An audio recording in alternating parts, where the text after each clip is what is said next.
kakak dapat 500.000 kalau misalnya kakak bisa jelasin inti dari masalah ekonomi. Nggak tahu ya, sorry.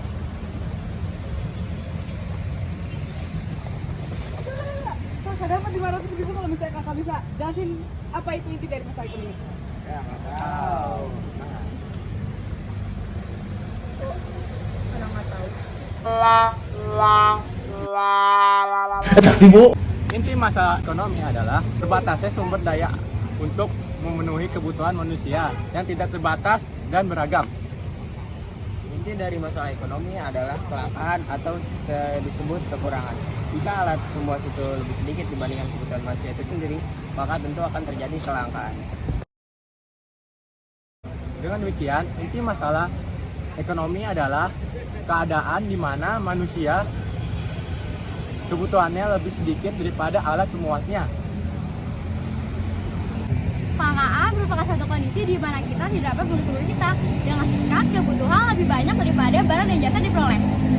Kelangkaan timbul karena kebutuhan manusia yang terus bertambah. Akibatnya sumber daya yang ada tidak cukup untuk memenuhi kebutuhan hidup.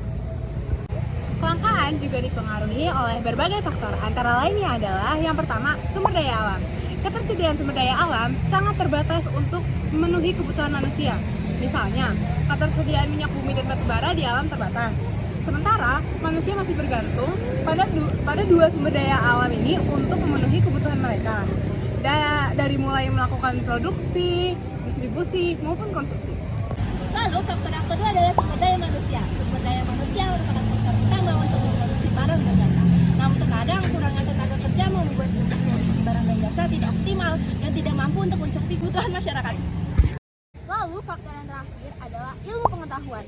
Kurangnya ilmu pengetahuan dapat menghambat proses produksi dan pengoptimalan dari manfaat yang seharusnya dapat diambil baik dari alam maupun sumber daya manusia.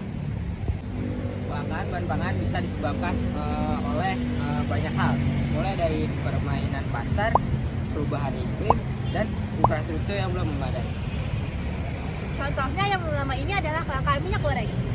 Selain mengakibatkan harganya yang melambung, masyarakat pun terkena panik untuk berbondong-bondong membeli minyak di berbagai negara yang menyediakannya. Contoh lainnya adalah kelangkaan lapangan kerja, kelangkaan batu bara, kelangkaan air bersih di beberapa daerah, dan yang terakhir kelangkaan bahan bakar minyak. Oh, begitu.